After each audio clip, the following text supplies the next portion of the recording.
मित्रांनो, आपल्या अष्टविनायक सिरीजमध्ये आज मी जातोय श्री चिंतामणी गणपती मंदिर थेऊरला। या सिरीजमध्ये आपल्याला पूर्ण चिंतामणीचा पुण्यापासूनचा जो काही रूट आहे तो सर्व पाहायला मिळणार आहे। आणि आजपर्यंतच्या चारही ब्लॉगमध्ये तुम्ही खूप चांगल्या प्रकारे रिस्पॉन्स दिलेला आहे आणि या ब्लॉगमध्ये पण आपल्याला पूर्णच्या पूर्ण ट्रिप आणि तिकडे कशी व्यवस्था आहे ते सर्व पाहायला मिळणार आहे। I am ready for Chintamani Ganpati Bappa. इथून फक्त आणि फक्त 39 किलोमीटर आहे। गाडी आधी मस्त वॉर्म करून घेऊया, कारण का कालपासून गाडी बंद आहे आणि आज गाडीमध्ये परत पेट्रोल टाकावं लागेल। सरक सरक छोटू, सरक सरक।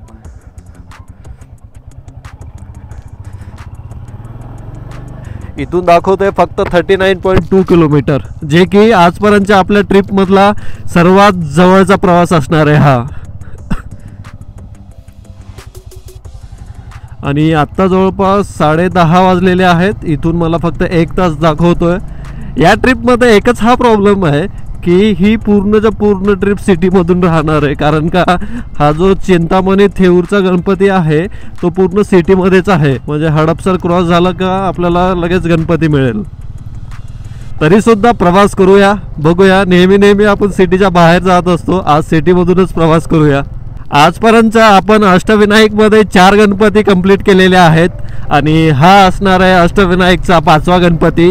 याच्यानंतरचे जे काही 3 गणपती आहेत त्यातले 2 गणपती मी एकाच ट्रिपमध्ये कंप्लीट करणार आहे। येणाऱ्या विकेंडला मी तिकडे पण जाणार आहे। त्यामुळे मित्रांनो, आतापर्यंत आपल्या चॅनलला सबस्क्राईब केलं नसेल तर आत्ताच करून घ्या, जेणेकरून ही अष्टविनायक सिरीज तुमच्याकडून मिस होणार नाही। आणि जेव्हा तुम्ही कधी अष्टविनायक करणार आहे तेव्हा तुम्हाला ही सिरीज पूर्ण खूप उपयोगी येणार आहे। चला, इथून मला यू-टर्न घ्यायचं आहे। मला यू-टर्न करून परत रिटर्न जायचं आहे। बघा, मी यू-टर्न घेणार आहे म्हणून सर्व लोक थांबले होते। अरे, आज इकडे दसरा असल्यामुळे आणि मी तर एक सांगायचं राहूनच गेलं, मी आज थेऊरला जातो या दसऱ्याच्या शुभ मुहूर्तावर।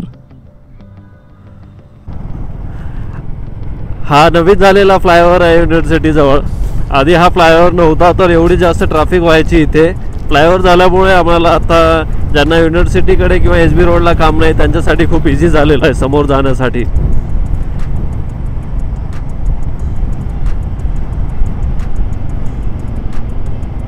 आणि तुम्हाला आता सांगितल्याप्रमाणे या दसऱ्याच्या शुभ मुहूर्तावर चिंतामणीला जाण्याचा हा योग आलेला आहे, जी की खूप चांगली गोष्ट आहे। हे पूर्ण थेऊर येईपर्यंत ही अशीच ट्रॅफिक राहणार आहे। इकडे आता या सर्व गोष्टी ॲडजस्ट करूनच जावं लागेल। आणि आज नेमकं थोडंसं ऊन पण आहे, त्याच्यामुळे ट्रॅफिकमध्ये जशी स्पीड कमी होते तशी पूर्ण गरमी होते। जेव्हा तुम्ही चिंतामणीला जाताय तिथे गेल्यानंतर तिथूनच खूप कमी अंतरावरती एक खूप सुंदर आणि खूप चांगला स्पॉट आहे। तो स्पॉट कोणता आहे तो पाहण्यासाठी हा ब्लॉग शेवटपर्यंत नक्की पहा। एवढी सारी ट्रॅफिक संपवण्यासाठी जवळपास मला पाऊण तास लागला आणि इथून पुढे फक्त 400 मीटरवरती लेफ्ट घ्यायचं आहे आणि लेफ्ट घेऊन फक्त 5 किलोमीटर पुढे गेल्यानंतर आपल्याला आपले गणपती बाप्पा मिळणार आहेत। इकडे जाते वेळेस पण सिटी असल्यामुळे ब्रेकफास्टचे पण खूप जास्त ऑप्शन आहेत। रस्ता पण खूप चांगला आहे। इथे फक्त एकच प्रॉब्लेम आहे, तो प्रॉब्लेम म्हणजे ट्रॅफिक। बाकी ऑल गुड। इथे बोर्ड पण आहे, श्री चिंतामणी अष्टविनायक मंदिर। इकडे समोर दिसत असेल थेऊर, 4.3 किलोमीटर। मला कमेंट सेक्शनमध्ये नक्की सांगा तुम्हाला ही अष्टविनायक सिरीज कशी वाटते। तुम्ही जर अष्टविनायकचे या आधीचे आपले मोटो व्लॉग पाहिले नसतील तर आत्ताच हा ब्लॉग झाल्यानंतर ते पाहून घ्या, म्हणजे तुम्हाला त्या सर्व सिरीजमध्ये प्रत्येक अष्टविनायकच्या प्रत्येक मंदिराबद्दल एकदम डिटेल माहिती मिळून जाईल।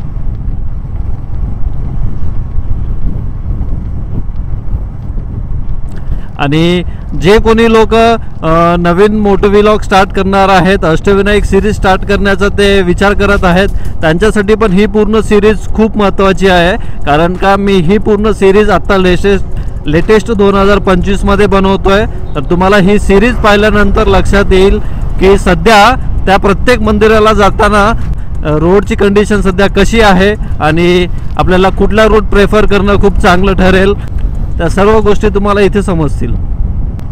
आता काही इकडे पाऊस वगैरे काही येणार नाही कारण का पूर्ण उघाड आहे. हां ये भाई ये अंगव रे. यांना असं वाटतंय हा पूर्ण रस्ता वन वे आहे. आमच्यासारखे जाणारे असे त्यांना दिसत नसतील डोळ्याला. जसा हायवे सोडला रस्त्याच्या दोन्ही साईडनी शेती आहे आणि शेतीमध्ये सर्व घर आहेत. इकडे समोर दिसत असेल तुम्हाला पूर्ण केरळासारखे नारळाची झाडी आहेत. वाव मस्त एकदम छान आहे. हा सेम रस्ता जेव्हा आपण जेजुरीहून याला मोरगावला जातो मयुरेश्वराचं दर्शन करण्यासाठी तेव्हा पण असाच रस्ता आहे पूर्ण. आणि ही पूर्ण सिरीज कंप्लीट झाल्यानंतर तुम्हाला मी एक शॉर्ट रील बनवून दाखवणार आहे की तुम्हाला कुठल्या रूटने कुठल्या अष्टविनायकचं दर्शन केलं पाहिजे आणि कुठल्या मंदिरमध्ये आपल्याला महाप्रसाद मिळतो. या सर्व डिटेल गोष्टी मी तुम्हाला ही सर्व सिरीज झाल्यानंतर एका रील थ्रू दाखवणार आहे. मी आज का रिस्क घेतोय माहिती नाही. गाडीमध्ये फक्त आता रेंज 30 किलोमीटरची बाकी आहे तरीसुद्धा कुठल्याच पेट्रोल पंपवरती पेट्रोल टाकत नाही आहे.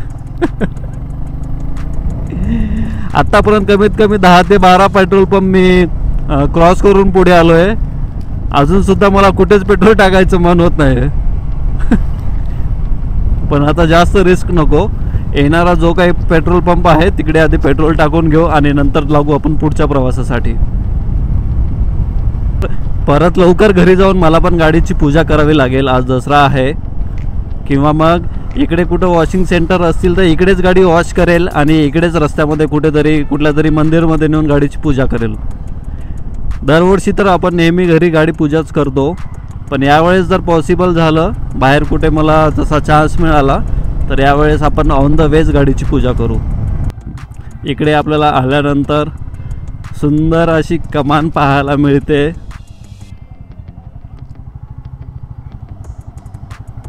आणि इकडे आल्यानंतर असा छोटासा रस्ता आहे. इकडे तुमची 4 व्हीलर पण येऊ शकेल आरामात. इकडे तुम्हाला दिसत असेल श्री चिंतामणी मंदिर श्री क्षेत्र थेऊर. प्रत्येक अष्टविनायकच्या प्रत्येक मंदिरमध्ये असे बोर्ड आहेत.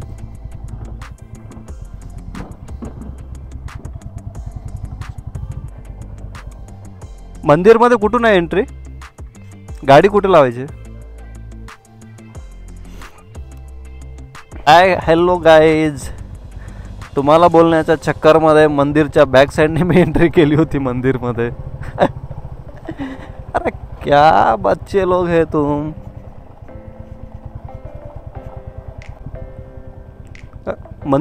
मंदिरचा रस्ता कुठून आहे?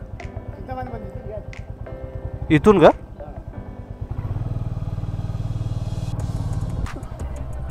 हां, मंदिरच्या बॅक साईडने आलो होतो मी आणि आता जसं मंदिरच्या जवळ आलो आहे आपल्याला सर्व गोष्टी पाहायला मिळतात. श्री चिंतामणी पार्किंग. इकडे मंदिरमध्ये आल्यानंतर पार्किंगची खूप उत्तम व्यवस्था आहे. आपण इकडे आपली 2 व्हीलर आणि 4 व्हीलर दोन्ही पण गाड्या आरामात पार्क करू शकतो. थोड्याच वेळात मी तुम्हाला सांगेल की ही पार्किंग जी आहे ती फ्री आहे का पेड आहे, कारण का आतापर्यंत तरी मला कुठले चार्जेस लागलेले नाही आहेत. आणि इकडे समोर दिसते आपल्याला मंदिर.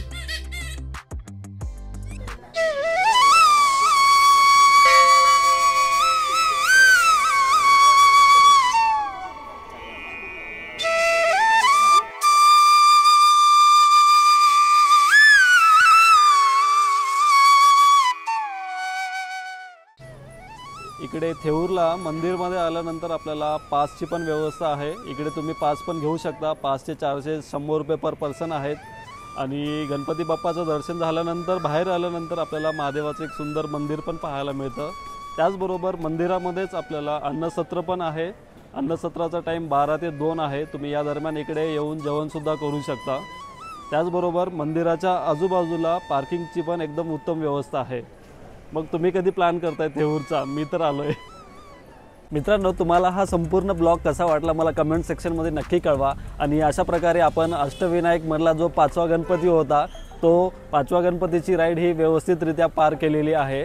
आणि जेव्हा तुम्ही थेऊरला येत आहे, इथूनच 20 किलोमीटर अंतरावर असलेल्या श्री छत्रपती संभाजी महाराज यांच्या समाधीस्थळाला भेट द्यायला विसरू नका. व्हिडिओ आवडल्यास लाईक, शेअर, सबस्क्राईब करायला विसरू नका. भेटूया नेक्स्ट ब्लॉगमध्ये.